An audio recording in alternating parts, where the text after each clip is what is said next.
The parish clerk's office in St. Bernard, Louisiana, had a peculiar smell. Not the expected mustiness of old paper and leather-bound volumes, but something sharper, like vinegar mixed with rust. Gerald Hutchkins noticed it the moment he stepped through the heavy oak door on that humid morning in August 1893. He'd been hired to catalog the parish's birth and death records dating back to 1820, a project the county commissioners had postponed for decades. Gerald was a methodical man. At 34, he'd already organized 3 parish archives across the state, earning a reputation for thoroughness that bordered on obsessive. He wore the same gray vest every working day, carried his lunch in a tin pail, and never left a document unfiled. His wife, Caroline, often joked that he treated historical records with more tenderness than he showed most people. The clerk who handed him the keys was an elderly man named Albert, whose hands trembled slightly as he pointed toward the back room. "Most of what you need is in there," Albert said, his voice carrying an odd hesitation. "The older materials. Well, some boxes haven't been opened in my lifetime. 40 years I've worked here." "That's exactly what I'm here for," Gerald replied, setting down his leather satchel. Albert lingered at the doorway. "There's a section in the southeast corner. Previous clerks, they kept it separate. Special documents, they said." He paused, seeming to weigh his next words carefully. "I was told to leave those alone, just passing along what I was told." Gerald nodded politely, already mentally organizing his approach. He'd heard similar warnings before, usually about documents related to family disputes or contested wills. Nothing he couldn't handle with discretion. The back room stretched longer than it appeared from the entrance. Tall wooden shelves lined both walls, sagging under the weight of record books, bundled correspondence, and dust-covered boxes. Light filtered through 2 narrow windows, creating columns of illuminated particles that danced in the stagnant air. He began with the accessible materials, birth registrations from the 1870s, neatly organized and relatively well preserved. The work progressed smoothly for the first 3 days. Gerald developed a rhythm: remove a volume, check the date range, note the condition, assign a catalog number, and move to the next. By Thursday afternoon, he'd processed nearly 200 volumes. Then he reached the southeast corner. The boxes there were different, older, constructed from a darker wood and stacked in a configuration that suggested intentional concealment rather than simple storage. Someone had arranged them to create a barrier, a wall within the wall. Gerald had to move 7 boxes just to access the ones behind. The first box he opened contained standard plantation records, crop yields, equipment purchases, weather observations from various estates in the parish. Interesting from a historical perspective, but routine. The second box held similar materials.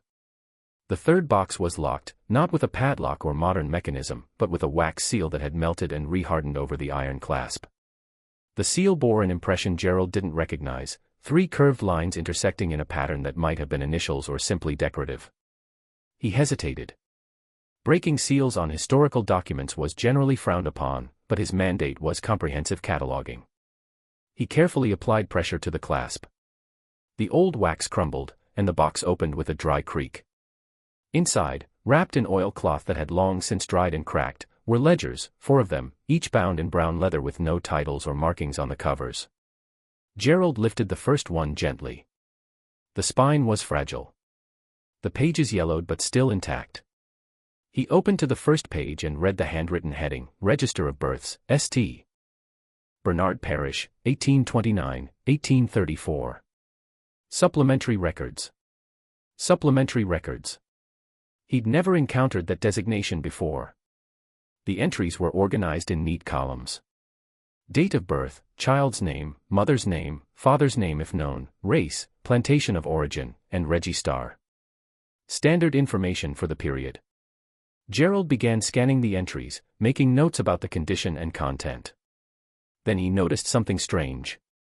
On page 12, an entry read, April 3, 1830. Female child, Marie. Mother Lizette, Negro. Father unknown. Race, white, Belmont Plantation. Registar J. Armel. Gerald stopped. He read it again, certain he'd misunderstood. A child born to a Negro mother listed as white. It had to be a clerical error. He continued reading. 3 entries later, April 27, 1830. Male child, Thomas. Mother, Patience, Negro. Father, unknown. Race, white, Belmont Plantation. Registar J. Armin. Another one. He flipped forward, scanning faster now. His pulse quickened with each page. June 14, 1830. Female child, Rose. Mother, Diner, Negro. Father, unknown. Race, white, Riverside Estate. Registar J. Amon, August 2, 1830. Male child Henry. Mother Esther, Negro. Father, unknown. Race, white, Oakwood Plantation. Registar J. Armand. The pattern continued page after page. Children born to enslaved mothers designated as white, and every single entry signed by the same Registar J. Armand. Gerald felt a cold sensation spreading through his chest. He checked the date on the ledger again, 1829 to 1834. He opened the second ledger. The pattern continued through 1835 to 1841. Different plantations, different mothers, different children, always the same racial designation, always the same name signing off. J. Rund. By the time the afternoon light began fading, Gerald had documented 47 such entries across the 4 ledgers. 47 children born to enslaved mothers between 1829 and 1847, all registered as white, all certified by J. Armour. He sat back in his chair, mind racing. This wasn't random error. This was systematic. But why? Why would anyone register enslaved children as white? That evening, Gerald barely touched his supper. Caroline noticed immediately, setting down her fork with concern. "You look like you've seen something terrible." "Not terrible, exactly," he said slowly. "Confusing. I found records today that don't make sense." He explained what he'd discovered, watching her expression shift from curiosity to disbelief to something darker. Recognition perhaps, though she'd never studied Louisiana history particularly. Could it have been a mistake? She asked. A clerk who didn't know the mothers. 47 times across 18 years, same person signing every entry. Gerald shook his head. Someone knew exactly what they were doing. "I just don't understand what or why." Caroline was quiet for a moment. "Maybe you shouldn't understand. Maybe that's why those boxes were hidden." Her words settled uncomfortably between them. Gerald had always approached historical work with detachment, events that happened long ago to people long dead. But this felt different. This felt deliberate. And that deliberateness implied purpose. "I need to find out who J. Arand was," he said finally. The Louisiana State Archives in Baton Rouge kept records of parish officials, clerks, registrars and other administrative appointees. Gerald traveled there the following week carrying his notes in a locked portfolio. The archivist, a stern woman named Mrs. Whitfield, directed him to the government appointment records. He found the name within an hour. Jacques Armin, appointed Deputy Registrar, St. Bernard Parish, January 1829, resigned November 1847. 18 years exactly matching the span of the mysterious ledgers. But there was more. Attached to the appointment record was a notation added in different ink, apparently years later. Position dissolved following investigation. See Coroner's Inquiry, 1847, File 392. Gerald's hands trembled slightly as he requested File 392. Mrs. Whitfield returned with a thin folder, the pages inside brittle and brown at the edges. "This hasn't been accessed in decades," she remarked. "Are you researching something specific?"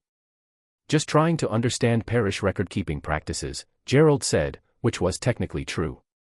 The coroner's inquiry was dated November 18, 1847. The subject, Jacques Armel, found deceased in his home at age 52. Cause of death, undetermined, possibly heart failure. But it was the testimony section that made Gerald's breath catch.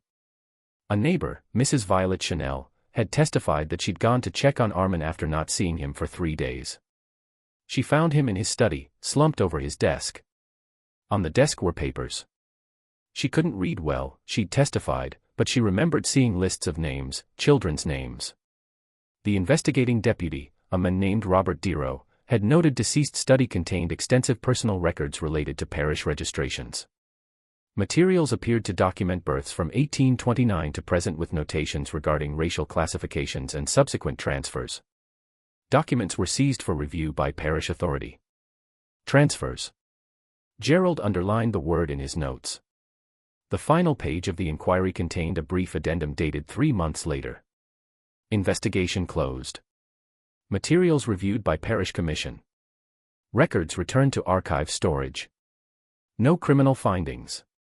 No criminal findings. But what had they found? Gerald returned to St. Bernard with more questions than answers. He approached Albert at the clerk's office with a directness he usually avoided. The name Jackworm. Does that mean anything to you? Albert's face palled visibly. He glanced around the empty office before lowering his voice. How do you know that name? He was a registrar here. Worked for 18 years. He was more than a registrar. Albert said quietly. My father worked in this office when I was a boy. He mentioned armor once, only once. Said some men do the devil's work with clean hands and legal papers. What did he mean? Albert shook his head. Father never explained. But he told me if I ever found documents with Armand's signature, I should leave them be. That some history is better left buried. But it's not buried, Gerald pressed. It's in your archive, and it's my job to catalog it. Your job, Albert said, meeting his eyes, is to catalog records, not to understand them. There's a difference. Gerald left the office unsettled. Albert was hiding something or protecting something, or perhaps genuinely didn't know more than family warnings passed down like folklore. He needed a different approach. The newspaper archives at the Louisiana Historical Society contained copies of the St. Bernard Gazette dating back to 1825.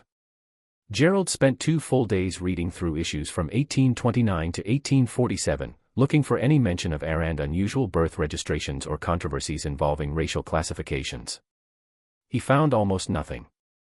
A few brief mentions. Deputy Registrar J. Armand has confirmed the registration of 12 births this month.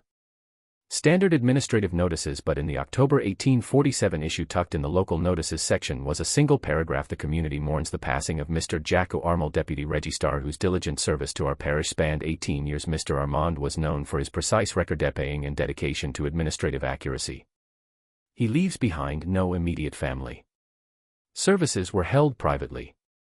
No immediate family, 18 years of service, nothing controversial, nothing suspicious. Just a bureaucrat who died and was briefly memorialized. Yet, someone had sealed his personal records in wax. Someone had hidden the supplementary ledgers. Someone had told clerks to leave them alone.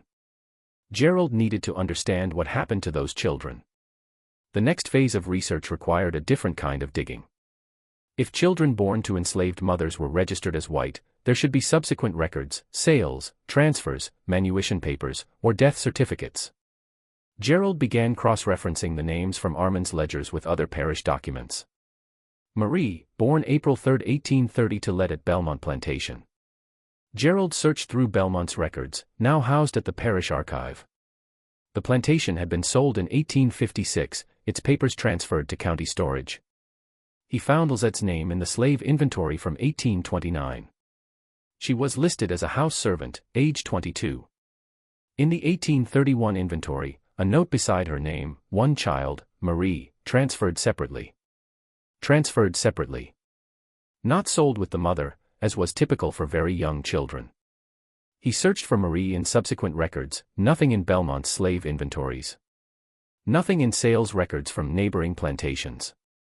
But then in a tax document from 1832, he found an entry for Belmont Plantation listing a Marie Belmont household apprentice under the section for free persons of color employed. Free at age 2. Gerald traced the name forward. Marie Belmont appeared in parish records periodically. A school enrollment in 1838. Unusual for free persons of color but not impossible.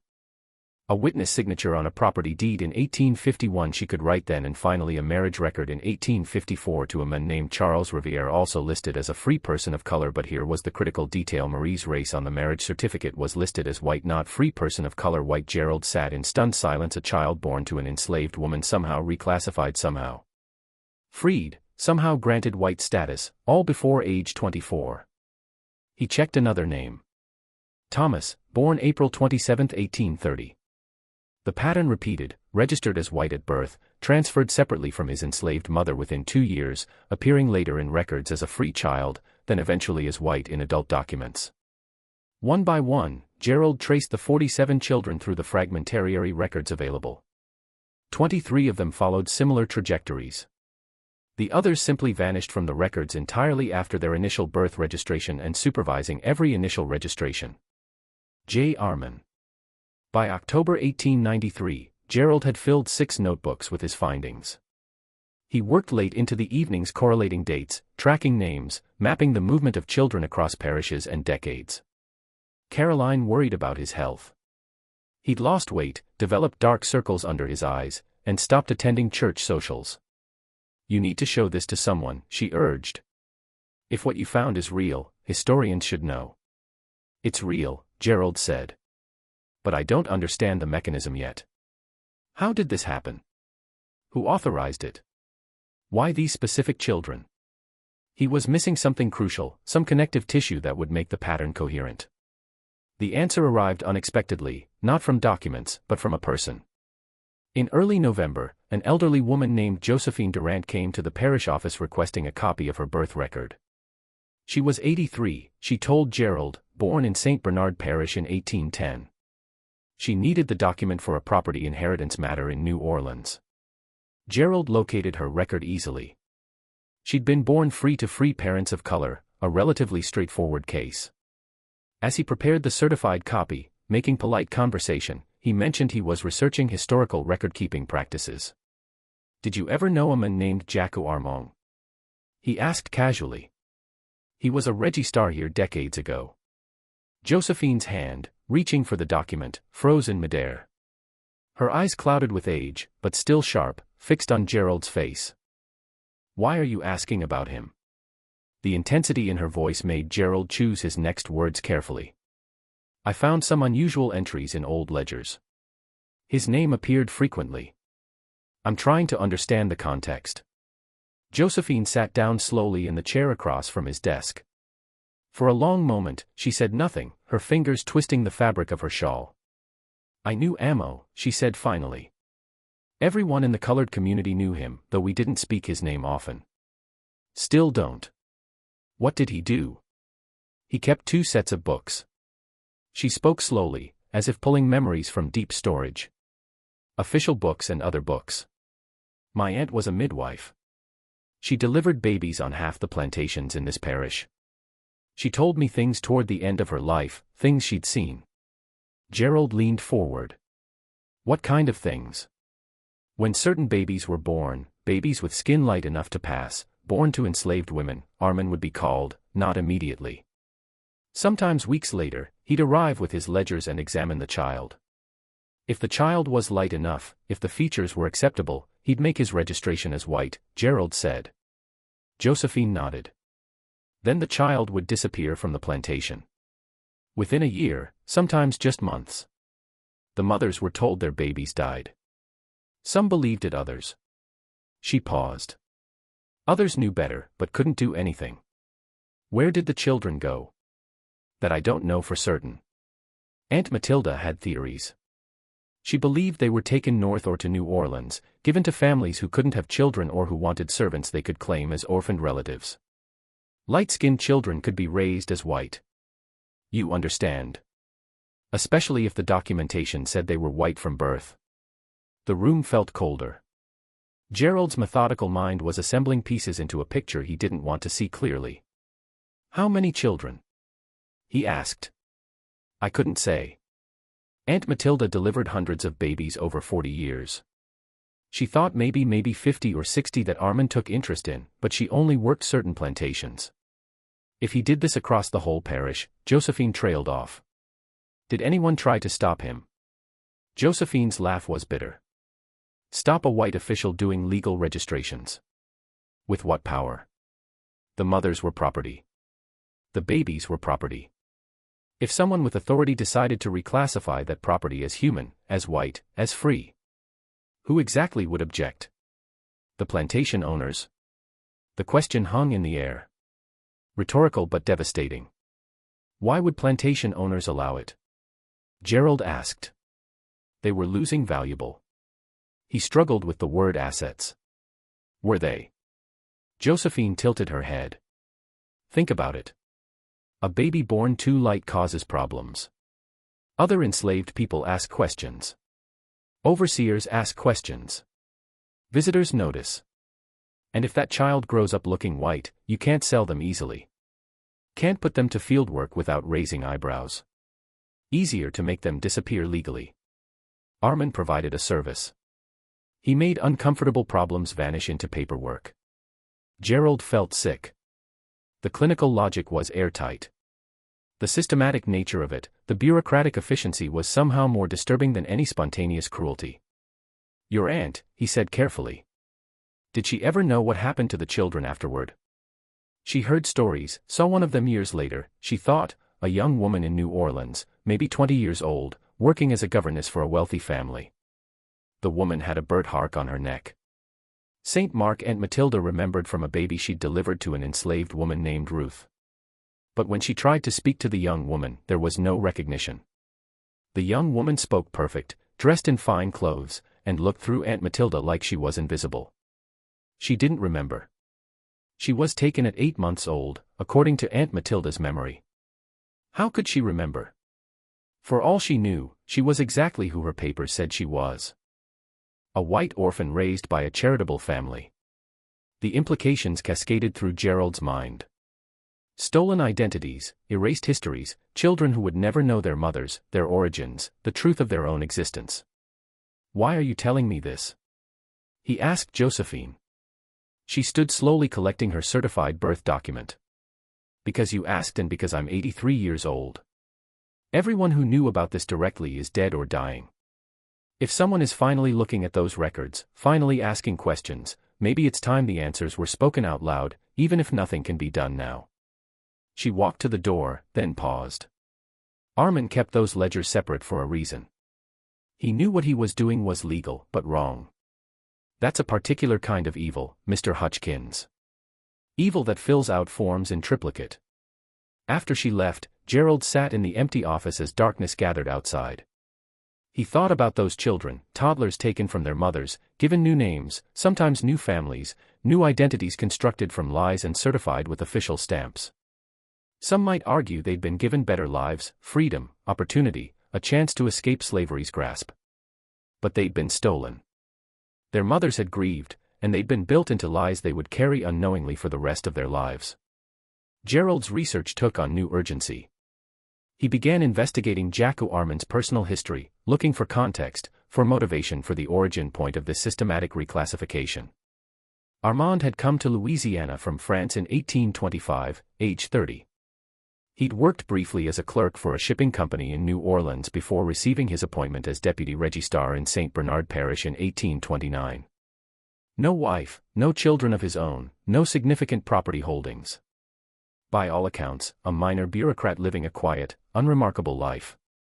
But Gerald found something else. In the archives of correspondences between parish officials, there was a letter dated March 1829 written by someone named Philip Grosvenor, a wealthy landowner who served on the parish commission. The letter recommended Armour for the deputy registrar position, praising his discretion and understanding of delicate administrative matters. Delicate administrative matters. Gerald tracked down Grosvenor's estate records.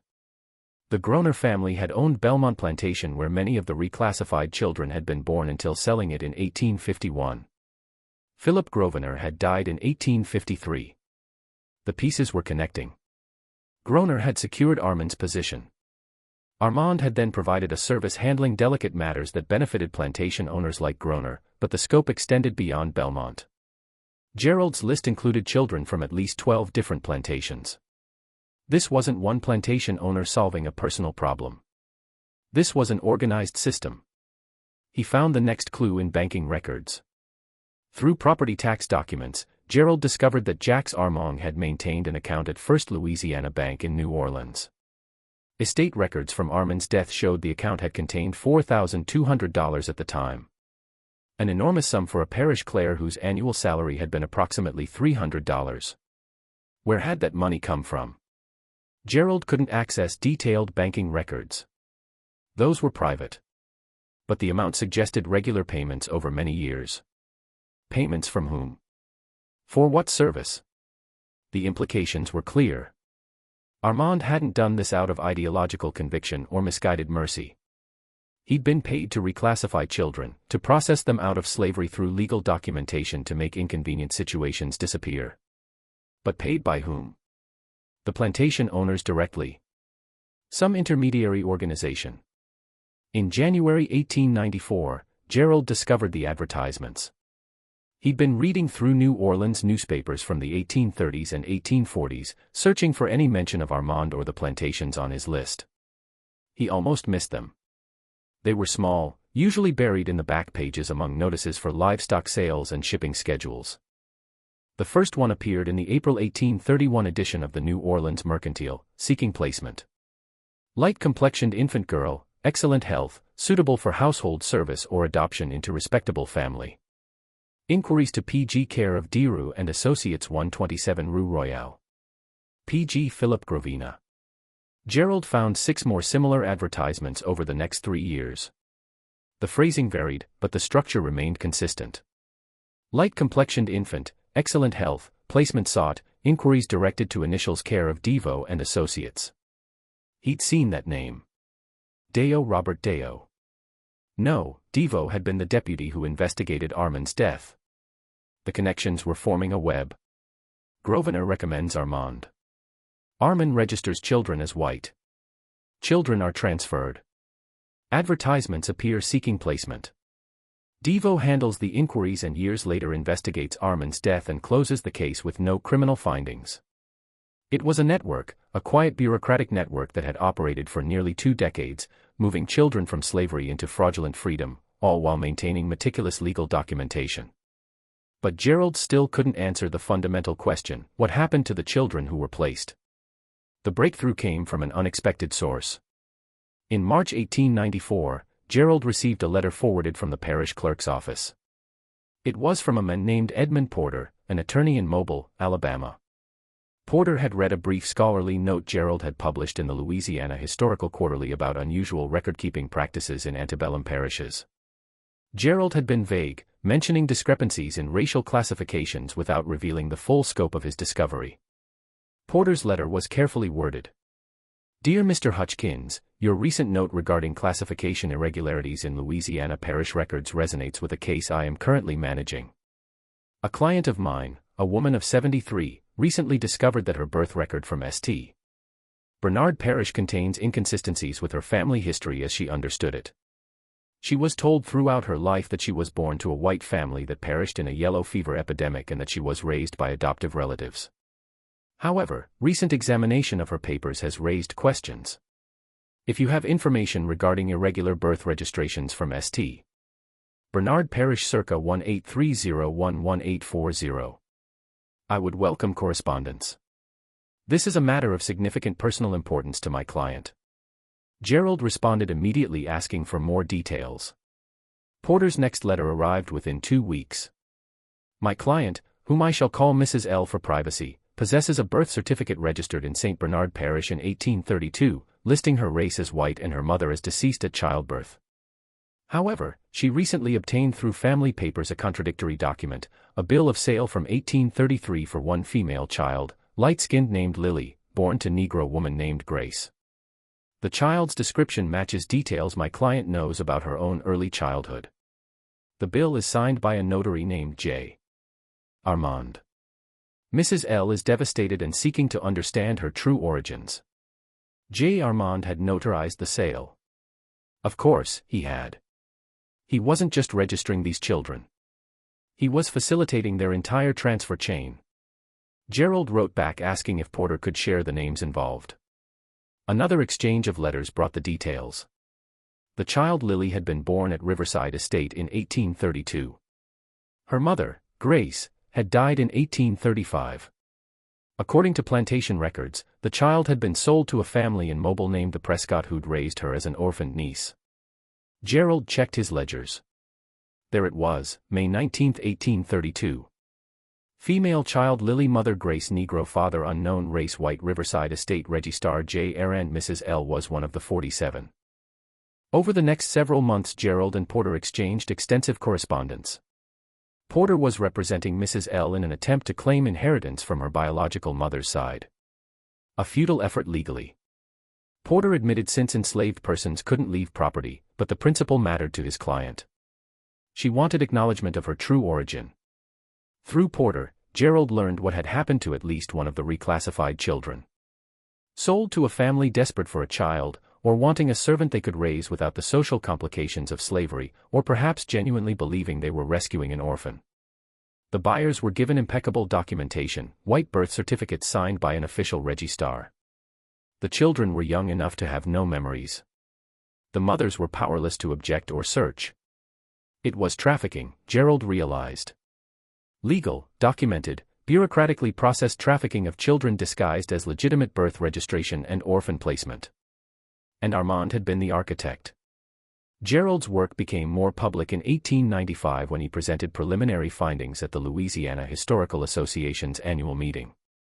He was careful with his language, framing it as a study of administrative irregularities in antebellum record systems, but the implications were clear to anyone paying attention. The response was mixed. Some historians were fascinated, seeing research potential. Others were hostile, suggesting Gerald was fabricating controversy or misinterpreting routine errors. One prominent scholar from Tulane dismissed the entire matter as statistical noise in a system with poor oversight. But Gerald also received letters, 7 of them over the next year, from people across Louisiana, Mississippi, Alabama, and Georgia. Each letter told a similar story. Family documents that contradicted official records. Elderly relatives with vague memories of children who went to live with other families. Birth certificates signed by J. Arand that didn't match family oral histories. One letter came from a woman in Natchez who'd found her grandmother's diary. The grandmother had been a free woman of color in the 1830s employed as a seamstress. She'd written about her sister, an enslaved woman at a Louisiana plantation who'd given birth to a light-skinned daughter. The entry from 1834 read, "Louise's baby is gone. They told her the fever took it, but there was no fever. I saw the child 2 weeks ago, healthy and strong. Now Louisa won't speak. She just stares at the wall." Another letter came from a man whose grandfather had been a blacksmith in St. Bernard Parish. The grandfather had kept a journal documenting his business transactions. One entry from 1839 noted made small hinges for travel basket special order. Customer was that French registrar fellow said it was for transporting documents, but the basket was lined with blankets. Strange commission travel baskets lined with blankets. Gerald's stomach turned. By 1896 he documented 73 cases. The original 47 from Armand's personal ledgers, plus 26 more he'd found by cross-referencing plantation records with Armand's official registrations. Not all followed the same pattern. Some children had been registered with race left blank or with confusing notations like under review or pending classification. But the core group, the 47 from the supplementary ledgers, those were clear. And in every case, Jack Ucarm's signature appeared. Gerald attempted to publish a full paper on his findings. 3 academic journals rejected it. The editor's responses varied, but the underlying message was consistent: too controversial, too speculative, insufficient direct evidence of criminal intent. "You have correlation," one editor wrote. "But you cannot definitively prove conspiracy. Armand is long dead. The children, if alive, would now be in their 60s or 70s, living as white citizens with no knowledge of your research. What purpose does exposure serve except to create social disruption?" The question haunted Gerald. What was he trying to accomplish? Justice for the mothers, recognition of what had been done, some historical footnote that would be read by scholars and forgotten, or was he simply unable to leave the mystery unsolved? In May 1896, Gerald traveled to New Orleans to examine property records at the Notarial Archives. He was searching for any properties owned by Jacques Armand beyond his residence in St. Bernard Parish. He found one, a small warehouse near the docks, purchased in 1832 and sold in 1846. The property records included a brief description. Storage facility for documents and administrative materials. Gerald located the current owner of the property. It had changed hands 4 times since Armel sold it. The current owner, a merchant named Theodore Bruno, was happy to let Gerald examine the premises for a small fee. The warehouse was narrow and unremarkable, wedged between 2 larger commercial buildings. Bruno explained it was primarily used for storing imported textiles. Now, previous owner used it for similar purposes, he said. Before that, I couldn't tell you. Would you mind if I examined the structure? Gerald asked. Sometimes old buildings have historical materials left behind. Bruno shrugged. Look wherever you like. Just don't damage anything. Gerald spent 3 hours inspecting the warehouse. The ground floor revealed nothing unusual. Empty wooden crates, remnants of textile wrappings, dust. But there was a small upper floor accessed by a narrow staircase. The upper room was perhaps 12 foot x 15 feet. 2 small windows now painted over faced an alley. The wooden floor showed signs of old water damage in one corner. Otherwise, the space was empty. Gerald walked the perimeter slowly, testing floorboards, examining walls. He was about to give up when he noticed something odd about the chimney breast. The brickwork there was slightly different. Newer mortar, subtle color variation. He pressed against the bricks experimentally. One shifted. Working carefully, Gerald removed 6 bricks from a section about 4 feet up from the floor.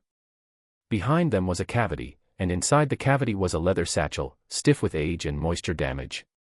His heart pounding, Gerald extracted the satchel and carried it to the window for better light. The leather was cracked and moldy, but the contents were protected inside an oilcloth wrapper, papers, folded documents, and a small notebook. The notebook's cover was unmarked. Gerald opened it gently, mindful of the brittle pages. The first page in neat handwriting read, "Private Record of Placements, Jr., 1829-1847, to be destroyed upon my death."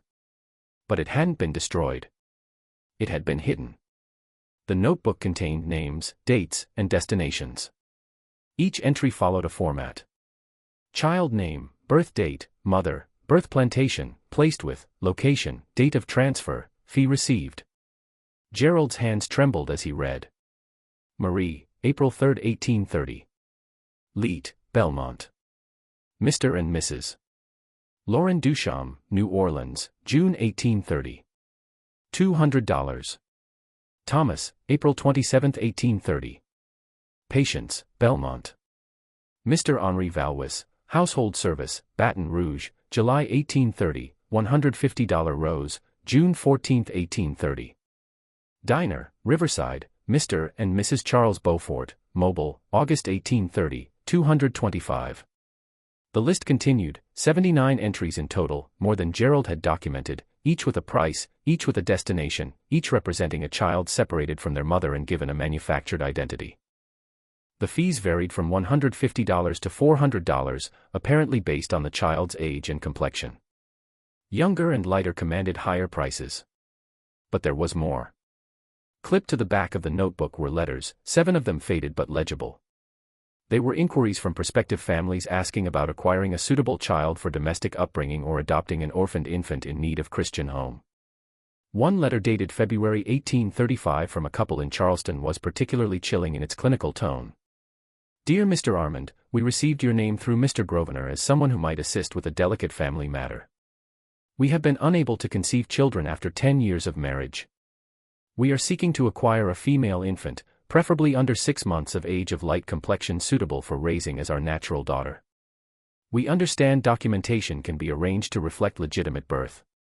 We are prepared to compensate appropriately for your services and discretion. Please advise availability. Armand had replied apparently because a notation in his notebook listed Eleanor November 1835 Josephine Oakwood Mr. and Mrs. R. Winslow Charleston 375 Re.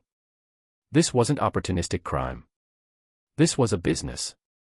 Armand had created a market for children who could pass as white, connecting desperate or unscrupulous families with enslaved infants, facilitating the transfers with legal documentation and profiting from the transactions.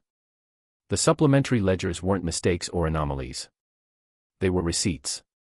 Gerald faced an ethical dilemma. Publishing this information would be explosive. It would expose a criminal enterprise, yes, but it would also potentially devastate living people. Elderly men and women who'd spent their entire lives believing they were white, who'd built families and reputations on identities that had been fabricated before they could even speak. Mrs. L. in Mobile had chosen to investigate her origins. But how many others would want that choice? How many would prefer never to know? Caroline listened as he wrestled with the decision, pacing their small living room late into the night. "You're asking whether truth is worth the harm it might cause," she said finally. "Yes, I can't answer that for you, but I'll ask you this. If those mothers could speak now, what would they want?" Gerald stopped pacing. He thought about Lizette, who'd lost Marie, about Grace, who'd lost Lily, about the unnamed women whose children had been taken in the night, who'd been told their babies died, who'd carried that grief for the rest of their lives. "They'd want their children to know," he said quietly. "They'd want the truth told." "Then you have your answer." Gerald's comprehensive report, Systematic Racial Reclassification in Antebellum, Louisiana. The Armin Ledgers 1829-1811-1847 was published in June 1897 by the American Historical Review, one of the few journals willing to handle the controversial material. The response was immediate and fierce. Several Louisiana families threatened legal action, claiming Gerald was defaming their genealogies with unsubstantiated accusations. The St. Bernard Parish Commission issued a formal statement questioning the authenticity of the documents Gerald had cited. 3 prominent historians published rebuttals arguing that Gerald had misinterpreted routine administrative variations, but others took his research seriously. Genealogical societies began investigating. Journalists wrote articles and slowly, very slowly, more evidence emerged. A woman in Virginia discovered her grandfather's birth certificate had been altered. Original ink showed Negro scratched out and replaced with white, signed by J. Armand. A family in Kentucky found letters in their attic suggesting their great-grandmother had been obtained through a charitable organization in New Orleans in 1836. A historian in South Carolina uncovered similar patterns of reclassification in other parishes, though none as systematic as Armel's operation. The academic debate raged for years. Some scholars argued Gerald had exposed a significant and previously undocumented aspect of antebellum racial dynamics. Others insisted he'd inflated coincidental errors into conspiratorial fantasy. What no one could dispute was the existence of the ledgers themselves, the pattern of registrations, and the correlation with advertisements and transfers. Gerald continued his research until his death in 1908. By then, he'd identified 112 children who'd been processed through Armand's system. He'd tracked 34 of them into adulthood through various records. Most had lived as white citizens, completely unaware of their origins. Several had married into prominent families. At least 2 had owned slaves themselves. That last fact haunted Gerald, particularly children stolen from slavery, raised as white, eventually becoming slave owners. The cruel irony was almost incomprehensible. In his final notebook written during the illness that would claim him, Gerald reflected on what he'd uncovered.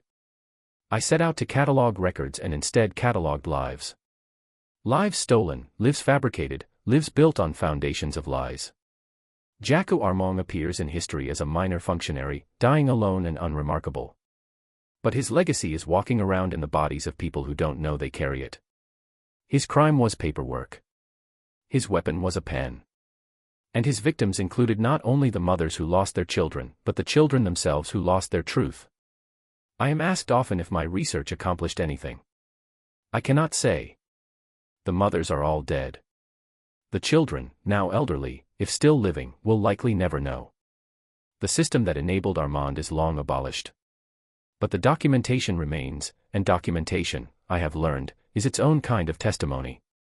It speaks when voices are silenced. It preserves what power once forgotten. Whether anyone listens is beyond my control.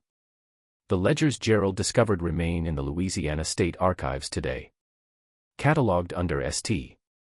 Bernard Parish Administrative Records Supplementary Materials 1829-1847. Researchers can access them by request, though few do. The notebook from the warehouse, Gerald's most significant find, was donated to the archive by his estate in 1909, along with all his research notes and correspondence. Occasionally, someone requests the materials. Usually, genealogists tracing family trees. Sometimes historians researching antebellum, Louisiana.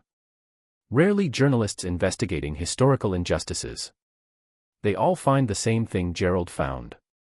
79 children documented in Armand's private notebook, 47 in the supplementary ledgers, and countless others implied by the gaps in plantation records and the pattern of transfers. And in every single entry, one name appears as the certifying authority, the notary, the registrar who made it all legal, J. Arand. In 1983, a graduate student at Louisiana State University named Rebecca Chen was researching racial classification systems for her dissertation. She accessed the Armand materials and began cross-referencing them with genealogical databases that had become available through computerization. She found something Gerald Hutchkins had never had the technology to discover. Using birth records, death certificates, marriage licenses, and census data, Rebecca traced the descendants of 12 children from Armand's ledgers. Not the children themselves. All were long deceased, but their children, grandchildren, and great-grandchildren. She estimated that those 12 children alone had approximately 2,400 living descendants as of 1983. 2,400 people living across the United States, most identifying as white, none aware that their great-great-grandfather or great-great-grandmother had been born to an enslaved woman and processed through Jaco Armand's reclassification system. Rebecca sat in the archive reading room staring at her computer printouts, wrestling with the same ethical question Gerald had faced 90 years earlier. Should she publish this? She decided against it.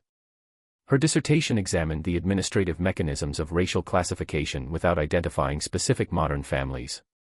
The Armand case became a footnote, a documented example of systematic reclassification mentioned briefly, then left in the historical record for others to find or ignore as they chose. The truth about Jaco Armand's operation remains incompletely understood. Why did he start? Did he believe he was helping the children, or was it purely mercenary? Was he coerced into the role, or did he design the system himself? No personal letters survive to reveal his thoughts. No diary explains his motivations. Only the ledgers remain. Cold, precise, methodical entries recording children transformed from enslaved to free, from black to white, from one identity to another, all with the stroke of a pen. The mothers' voices are even more absent. Not one testified. Not one left a written account. Not one was asked by any official body what they thought or felt or wanted. Their children were taken, recorded, and erased from their lives. And the system that enabled it never required the mother's consent or even acknowledgement. History remembers them now only as names in a column. Let, Grace, Dina, Esther, Patience, Josephine. Women who gave birth and then lost their children not to death, which was grief enough, but to a legal fiction that rendered them non-existent as mothers. There's a box in the Louisiana State Archives filed under reference code SBP 1829, SUP, that contains the 4 supplementary ledgers Gerald Hutchkins found in 1893. The box is marked with a note added by an archivist in 1974. Contains sensitive genealogical material. Researchers requesting access must sign disclosure agreement. Inside the front cover of the first ledger, someone, perhaps Gerald, perhaps an archivist, has placed a small card with typed text. These records document children born between 1829 and 1847 who were registered with racial classifications inconsistent with their maternal lineage. The individuals named herein were reclassified through legal processes managed by Deputy Registrar Jaco Armand. Descendants of these individuals may be unaware of the circumstances of their ancestors' births. Handle this information with appropriate sensitivity. Appropriate sensitivity, as if there's an appropriate way to handle the revelation that identities were stolen, lives were fabricated, and mother's grief was buried in bureaucratic files labeled supplementary. The ledgers themselves are unremarkable objects: brown leather, fading ink, yellowed pages. They look like any other administrative record from the period. Nothing about their physical appearance suggests the weight of what they contain. But when you open them and read the entries, line after line, page after page, year after year, always ending with that same signature, the systematic nature of it becomes visceral. This wasn't chaos or individual cruelty. This was organized, documented, compensated efficiency. Evil, as Josephine Durant had observed, that filled out forms in triplicate. In 2003, a genealogist working on a family tree for a client in Atlanta discovered an inconsistency. The client's great-great-grandmother, Martha, had a birth certificate from St. Bernard Parish dated 1841, listing her race as white and her parents as unknown, orphaned at birth. But attached to the certificate, apparently by accident when documents were copied decades earlier, was a one-page fragment from what appeared to be a plantation inventory. The fragment listed birth, female, child to Hannah, light complexion, reported to Reggie Starr. The birth dates matched. The genealogist, following professional ethics, shared the finding with her client. The client requested no further investigation. The genealogist filed her notes and moved on to other projects, but she made one additional check before closing the file. She looked up who had signed Martha's birth certificate, J. Arand. She'd never heard the name before, so she did a quick search through historical databases. She found Gerald Hutchins's 1897 paper. She read it in one sitting, then went back and looked at her client's documents again. Martha was one of the 79. The genealogist wrote a brief email to the Louisiana State Archives asking if the Armin materials had been digitized. They had not. Budget constraints, the archivist explained. Perhaps someday the ledgers might be scanned, made searchable, cross-referenced with national genealogical databases. Someday thousands of people might discover their ancestors were processed through Jacques' Armour system. But not yet. For now, the ledgers sit in their box in a climate-controlled vault, waiting for researchers who rarely come. The last known person to fully review all the Armin materials was a documentary filmmaker in 2011. She'd been developing a project about hidden histories of slavery in Louisiana. She spent 2 weeks with the ledgers, photographing pages, taking notes, planning interviews. The documentary was never completed. Funding fell through, she explained later, and the subject matter proved too legally complicated. Families threatened lawsuits before a single frame was shot.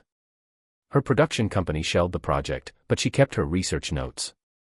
In an interview years later, she reflected, "What disturbed me most wasn't the evil of it. We know slavery was evil. It was the paperwork. Someone designed forms for this. Someone created procedures. Someone sat in an office and thought through the logistics. How to document the theft of a child. How to create a legal identity from nothing. How to make a human being disappear and reappear as someone completely different. And then they did it 79 times that we know of. Maybe hundreds of times total. And they filed everything properly. That's perhaps the most unsettling aspect of the Armin case. It wasn't hidden in the moment. It was official, recorded, filed in government archives. The hiding came later when someone, we don't know who, sealed the ledgers and stashed them in a corner. But even that wasn't destruction. Whoever hid them chose to preserve them, locked away, but intact. Why? Guilt. A sense that the records might someday matter. Simple bureaucratic habit. Documents aren't destroyed, they're filed. We'll likely never know. Jacques Armour died in November 1847 in his home in St. Bernard Parish. The coroner who examined him noted no signs of violence or obvious disease. He was found at his desk, pen in hand, a partially completed entry before him. The entry preserved in the coroner's report read, November 15, 1847. Male child unnamed. Mother Rachel, Negro. Father, unknown race. The race field was blank. Whatever Armour had been about to write, death interrupted him. The child was never registered. No subsequent record exists of a baby born to Rachel at any St. Bernard plantation in November 1847. Either the child died or someone else completed the registration without Armin's involvement, or the birth itself was never officially documented. It was Armin's last entry. His final act in a system he'd maintained for 18 years. He was buried in the St. Bernard Parish Cemetery in a plot with no surviving stone. Records show the location, but the marker has long since disappeared or eroded beyond recognition. No descendants claimed the plot. No one maintained it. Jacques Armand exists now primarily as a signature on documents and a name in historical papers. A man who processed children through paperwork, who turned human beings into transactions, who built a business from separated families, and who died at his desk in the middle of yet another entry. The mother's stories are harder to trace. Enslaved women rarely appear in historical records except as property inventories. We know their names only because Armand documented them as the mothers of children he reclassified. Let, who gave birth to Marie in 1830, appears in Belmont plantation records until 1844. Then her name vanishes. Sold possibly or dead or simply recorded elsewhere under different documentation. Grace, who gave birth to Lily in 1832, is noted as deceased in 1835. Cause of death unlisted.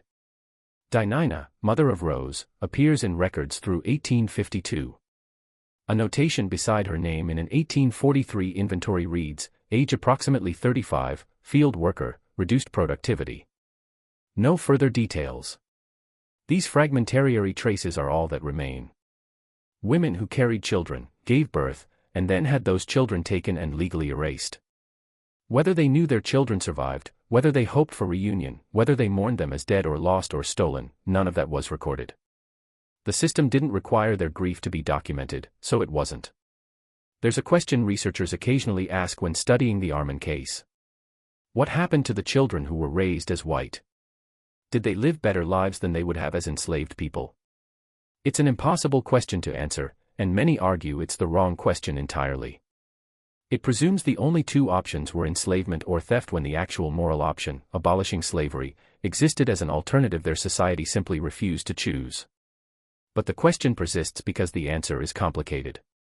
Some of the children Armin placed were raised in comfortable circumstances. Educated, given opportunities they would have been denied under slavery. Marie, the first entry in Armin's notebook, grew up in New Orleans with the Dutchan family. Records suggest she learned to read and write, married a free man of color, and lived to age 68. Others faced harder paths. Gerald's research suggested at least 11 of the reclassified children were essentially bonded servants, legally free but practically bound to the families who'd purchased them through debt, manipulation, or simple lack of alternatives. And all of them, regardless of their material circumstances, lived lies. They didn't know they were living lies, which perhaps made it easier.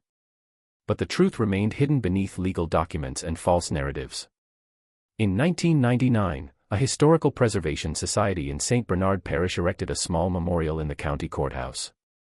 The plaque reads, in memory of the enslaved mothers and children of St. Bernard Parish, whose families were separated through both illegal and legal means. May their names be remembered and their stories acknowledged. It doesn't mention Jacques Armand by name. It doesn't detail his system or the scope of the reclassifications. It's deliberately vague, a compromise between competing desires to acknowledge what happened without specifying who was harmed or how. Some local historians argued even that vague memorial was inappropriate, dredging up painful history. They said that couldn't be remedied and only caused division. Others insisted it didn't go far enough, that naming Armand and documenting the specific crimes was necessary for true historical reckoning. The memorial was vandalized twice in its first year, both times it was repaired. Now it sits quietly in the courthouse lobby, passed by hundreds of people each week, most of whom don't pause to read it. The last known verified descendant to learn of their connection to Armin's system was a man named David Pritchard, who discovered the truth in 2007 while researching his family genealogy for his grandchildren. David was 71, a retired school teacher in Mississippi. He'd grown up believing his great-grandmother Elizabeth had been an orphan raised by a kind family in Louisiana. That was the story passed down through 4 generations. But when David obtained Elizabeth's actual birth records for his genealogy project, he found inconsistencies.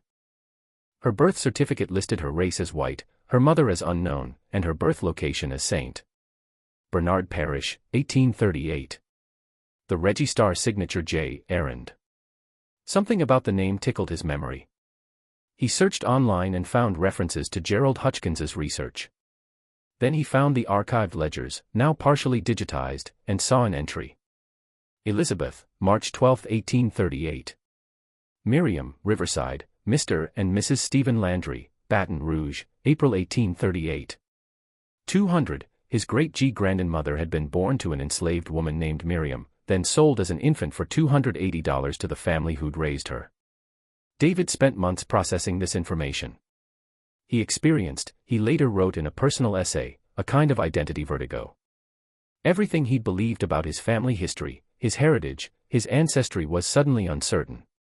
He was white. He'd lived 71 years as a white man, but his great-grandmother had been born to a black enslaved woman. What did that make him? What was the truth of his identity? He didn't publicize his discovery widely. He told his children and grandchildren, shared the documents, and left them to decide what it meant for their own sense of self. Some were fascinated, eager to research further.